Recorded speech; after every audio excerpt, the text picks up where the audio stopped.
새벽에도 하나님의 은혜와 평강이 함께 하시기를 주의 이름으로 축복을 드립니다. 우리가 총동원 행복초청 큰잔치 주일 앞두고 새벽을 깨우면서 전도에 대한 말씀을 함께 나누고 있는데, 우리가 이 새벽에 전도에 대한 말씀을 나눈 이유가 어디에 있을까라고 하는 걸 먼저 우리가 한번 생각해 봤으면 좋겠습니다. 그 일은 다른 데 있는 게 아니죠. 우리가 전도의 말씀을 통해서 이 말씀을 나누면서 전도에 대한 도전을 받기를 원하는 것이죠. 전도에 대한 도전과 더불어서 우리가 하나님 앞에 기도하기 원하는 것이 아마 이 새벽을 깨우면서 특별히 전도에 대한 말씀을 우리가 나누는 목적이라고 생각이 듭니다. 그렇기 때문에 우리가 기도 제목을 가지고 또 태신자를 품고 그 태신자들을 위해서, 우리가 전도의 대상자들을 위해서, 또 전도 당일날 말씀을 전한 주의 종을 비롯한 또 간증, 또 특송, 이와 같은 담당자, 또 우리가 그날 좋은 일기도 주셔야 되고 진행하는 모든 과정 속에서 하나님의 은혜가 함께 했으면 하는 마음, 더 나아가서는 우리가 이 바자회를 비롯해서 이 전도에 대한 갖가지 행사를 저희들이 진행하게 될 때 하나님의 은혜 가운데 은혜를 입고 힘을 얻어서 효과적인 이 행복초청 큰잔치가 되었으면 좋겠다라고 하는 목적을 가지고 우리가 새벽을 깨우며 기도하는 것입니다. 그 결과 오늘 여기 본문 47절에 나와 있는 이런 결과가 좀 얻었으면 좋겠다, 그런 생각이 사실 간절합니다. 여러분 47절에 무엇이라고 그랬습니까? 마지막 절 보면 주께서 구원받는 사람을 날마다 더하게 하셨다 라고 이렇게 말씀을 했거든요. 그래서 구원받는 사람이 날마다 더해가는 교회, 그게 우리 교회가 되었으면 얼마나 좋을까, 이런 생각을 갖고 우리 교회뿐만 아니라 한국의 모든 교회가 그와 같은 교회가 되었으면 좋겠다 라고 하는 생각이 간절합니다. 사실 연약한 교회들도 많고 여러 가지 어려운 상황 때문에 문을 닫는 교회들도 많은 현실입니다. 이런 상황에서 교회가 또 믿는 사람들로 더해갈 수 있다는 것은 놀라운 기적이 아닐까, 이런 생각을 가져보는 것입니다. 초대교회에 놀라운 부흥의 이유가 어디에 있었는지 그 실마리를 본문에서 우리가 보게 되는데, 이 원형교회, 이 초대교회에 늘 말씀을 드리지만 교회가 원형교회의 모습을 회복하게 되면 교회는 부흥할 수밖에 없다, 교회는 든든히 세워져 갈 수 있다 라고 하는 생각을 늘 갖게 되는 것입니다. 개인이 되었던 교회가 되었던 오늘 여기 이 말씀이 우리가 전도를 행하게 될 때 근본 초청주일 뿐만 아니라 우리 생애 가운데 우리 교회가 존재하는 목적은 바로 전도하는 데 있다 라고 하는 것을 말씀을 드렸기 때문에, 그럼 어떻게 하면 우리 교회가 지속적으로 이와 같이 구원할 수 있는가, 전도할 수 있는가 라고 했을 때, 이 전도에 대한 우리가 중압감을 가질 수도 있고 또 전도에 대한 거룩한 부담을 가질 수도 있지만, 전도자가 먼저 갖춰야 될 영적인 자세가 무엇일까 라고 하는 것이 오늘 여기 본문에 담겨 있다고 저는 생각을 합니다. 그것이 첫 번째 무엇입니까? 영적인 일에 많은 시간을 초대교회는 할애했다는 것입니다. 이 말의 의미는 뭐냐면 전도하기 위한 준비가 중요하다, 영적인 충만이 없이는 복음 전파가 어렵다 라고 하는 것을 우리가 먼저 이해해야 될 것 같습니다. 자, 오늘 여기 본문 42절 말씀에 보면 우리 같이 한번 읽도록 그렇게 하겠습니다. 본문 42절 같이 읽습니다. 시작. 그들이 사도의 가르침을 받아 서로 교제하고 떡을 떼며 오로지 기도하기에 힘썼다. 자, 여기 말씀에 보면 초대교회가 힘썼던 몇 가지 일이 있습니다. 그들이 먼저 제일 중요한 게 뭐냐면 사도들의 가르침을 받았다는 거예요. 이게 굉장히 중요한 거죠. 사실 초대교회가 어떻게 교회가 세워져야 할지, 교회의 모습을 갖춰가게 될 때 예수님이 교회의 샘플을 제시해 주셨단 말이죠. 교회는 이래야 된다라고 하는 것을 샘플을 제시해 주셨지만 예수님은 지상에 계시지 않았어요. 물론 성령 하나님이 오셨지만, 그런데 그 예수님의 교회 계획, 교회가 이 땅에 세워졌을 때 어떤 교회가 되어야 할까 라고 하는 것은 이미 사도들에게 주신 거예요. 우리 사도행전에 보면 뭡니까? 마태복음 16장에 보면 예수님께서 저는 그리스도시요 살아계신 하나님의 아들입니다 라고 하는 베드로의 고백 가운데 주님이 그런 말씀을 했어요. 내가 내 위에 내 교회를 세우겠다. 또는 반석이다. 그래서 이 캐톨릭에서는 베드로가 초대 교황이 되고 베드로 위에다 교회를 세우겠다. 이렇게 이제 곡해를 해가지고 베드로를 하나의 신성시해서 그와 같이 성인 취급을 하고 또 이러면서 교회가 베드로를 섬기는 교황을 섬기는 아주 잘못된 신앙 교리를 가지고 있는 것이죠. 그것이 아니고 베드로의 신앙 고백을 말씀하는 거예요. 그 고백 위에 즉 믿음의 고백 위에 교회가 세요. 교회라고 하는 것은 신앙 고백이 없으면 교회가 될 수가 없죠. 교회는 건물이 아니라 우리 사람인 거거든. 누가 교회냐? 예수 그리스도를 구주로 고백하는 사람. 그 예수 그리스도를 구주로 고백한 나의 주, 나의 하나님으로 고백한 그 믿음 위에 우리가 세워지는 거예요. 그 믿음을 통해서 믿는 사람이 확산되어지는 거예요. 이게 제일 중요한 거거든요. 그래서 이 초대교회는 이 영적인 일에 열심히 했는데 첫 번째 그게 뭐냐면 말씀 배우는 거예요. 말씀을 가까이 하는 거예요. 오늘 여기 사도들의 교육을 받았다는 거거든요. 교회에서 제자 훈련도 하고 성경 공부도 하고 그러지 않습니까? 그러니까 제일 중요한 것 중에 하나가 뭐냐면 교회가 뭐지? 어떻게 교회가 세워지고 어떻게 믿음이 생기고 하나님의 말씀이 무엇인지 그걸 알아가는 거죠. 그게 영적인 것이죠. 그러니까 이 훈련이 없이는 이 말씀의 묵상이 없이는 말씀을 가까이 하지 않고는 전도할 수가 없죠. 그 말씀 속에 하나님의 임재가 있고 말씀 속에 기적이 있고 말씀 속에 역사가 있고 말씀 그 자체가 예수 그리스도고 말씀 자체가 교회란 말이죠. 그러니까 말씀이 없이는 교회를 세워질 수가 없는 것이고 성도도 성장할 수가 없는 것입니다. 이게 제일 중요한 거예요. 첫 번째 목적이 이것입니다. 두 번째가 뭐냐면 교제하는 거예요. 성도들 간의 교제가 굉장히. 그리고 기도하는 것입니다. 여기에 초대교회 중심을 두었다는 거거든요. 그래서 사도들의 권위에 대해서 초대교회는 굉장히 중요시하게 여깁니다.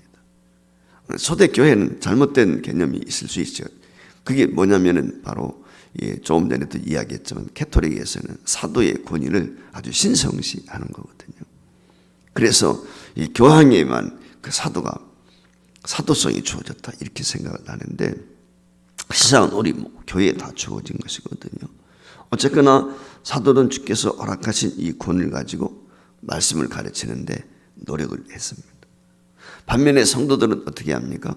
그 말씀을 받고 가르침을 받아서 그 말씀대로 살고자 애를 쓰고 노력을 했죠. 그래서 이 초대교회의 특징은 뭐냐면 정기적인 예배도 있지만 정기적으로 말씀을 배우고 묵상하고 오늘날로 말하면 큐트라든지 새벽 기도라든지 사경회라든지 이런 것들을 통해서 하나님의 말씀을 가까이 했다.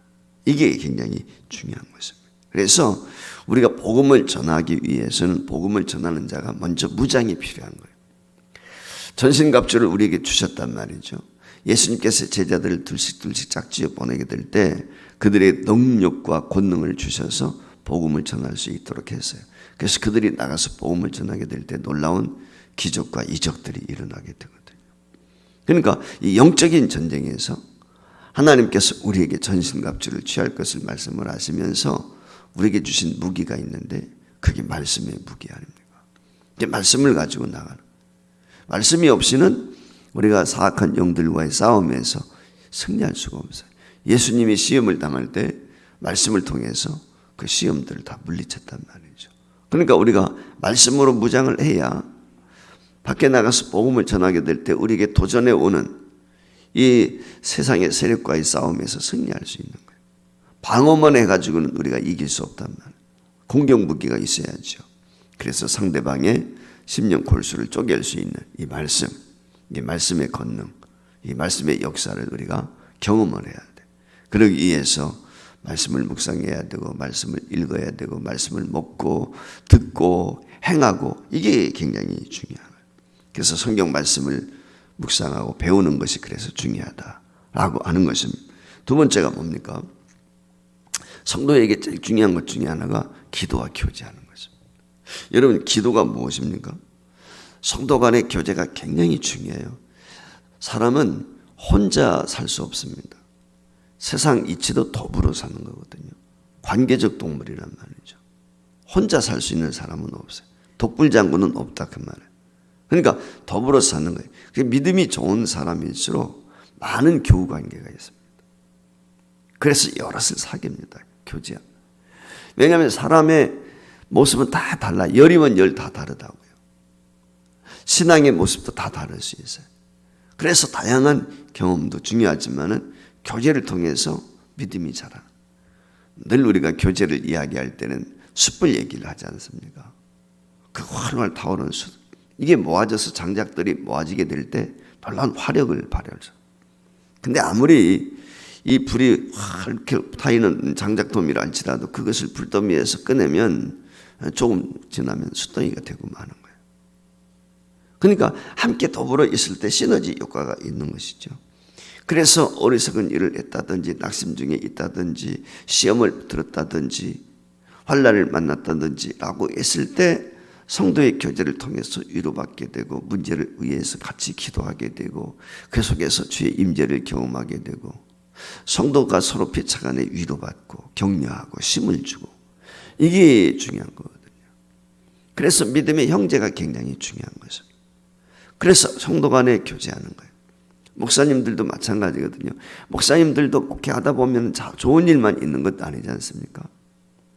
성도들에게 말씀을 전하고 성도들을 위로하고 격려하지만 목사들도 번아웃 될 때 있고 목사들도 탈진할 때 있고 소진할 때가 있는 것이거든요. 그때 그 목회자들과 만나서 같은 어떻게 보면 경험하고 있는 나도 이런 어려움을 겪고 있는데 또 나도 이런 경험을 겪고 있다. 서로가 이와 같은 그런 일들을 통해서 피차간에 우리 목회하면서 이런 어려움들은 또 있는 것이구나 라고 하는 것들을 서로 주고받고 하면서 위로받고 힘을 얻게 되는 거거든요. 별것 아닌 것 같지만은 음식을 나누고 차를 나누고 성도들까지 교제하면서 그곳에서 아무것도 얻는 것 같지 않지만 그렇지 않아요. 그 자체만으로도 큰 힘이 되는. 사람이 고달프고 힘들 때 누구에게 하소연하고 싶은데 하소연할 대상이 없잖아요. 사람은 말을 해야 돼요. 말을 하지 않으면 병에 걸려요. 말을 하지 않으면요 자폐증에 걸리게 되고 우울증에 걸리고 우울증 환자들이 그거잖아요. 사람 만나지 않아요. 영적인 우울증 환자들이 있어요. 영적인 우울증 신앙인들이 있단 말이에요. 성도의 교제가 없는 사람들이 그래. 성도의 교제가 없는 사람들은 영적으로도 침체될 수밖에 없어요. 우울증이라고 하는 건 침체예요. 침체. 심리적인 것 아닙니까? 그러니까 이 침체를 벗어날 수 있는 것은 다른 데 있잖아요. 교제하는 데 있는 거예요. 함께 하는 데 있는 거예요. 왜 능력이 많은 엘리야가 낙심합니까? 본인 스스로 혼자라고 생각하니까. 나만 남았다고 생각하니까. 그러니까 침체에 빠지는 거예요. 나만 겪는 고난이라고 생각할 때 그거 낙심하게 되는 거거든요. 근데 간증을 나눕니다. 성도들 교제를 통해서 이 얘기하다 보면 이게 나만 겪는 게 아니구나. 권사님에게도 저런 문제가 있네. 장로님에게도 저런 어려움이 있구나. 이런 것들을 통해서 피차 위로받고 힘을 얻게 되는 것이고 거기에 능력이 있는 거예요. 그래서 성도의 교제가 기도는 뭐 더 많을 필요 없죠. 그렇지 않습니까? 우리가 하나님 앞에 기도 없이 어떻게 전도할 수 있겠어요? 그래서 우리가 새벽을 깨우며 전도하는 것입니다. 또 하나 기억해야 될 것은 초대교회 성도들은 새로운 삶의 변화가 있었다는 거예요. 이게 굉장히 중요한 것입니다. 오늘 한마디로 말하면 이 초대교회 두 번째 특징 띄워주시길 바랍니다. 이 초대교회 특징이 뭐냐? 성도 간에 유무상통하는 거예요. 그래서 이게 굉장히 중요해요. 오늘 여기 44절, 45절 말씀에 보면 이런 말씀이 기록이 돼요. 믿는 사람이 다 함께해서 모든 물건을 서로 통용하고 또 재산과 소유를 팔아 각 사람의 필요를 따라 나눠주었다. 오늘 여기 그렇게 말씀을 하거든요. 사람은 어떻습니까? 내 것을 나눠주기보다는 빼앗고 내 것을 취하려고. 모든 사회 구조가 그렇게 되어 있잖아요. 지금 러시아와 우크라이나 전쟁도 무엇입니까? 빼앗기 위한 거예요. 빼앗기. 안 뺏기려고 하고. 이게 뺏으려고 하는 자와 뺏기지 않으려고 싸움이잖아요. 세상은 그런 거예요.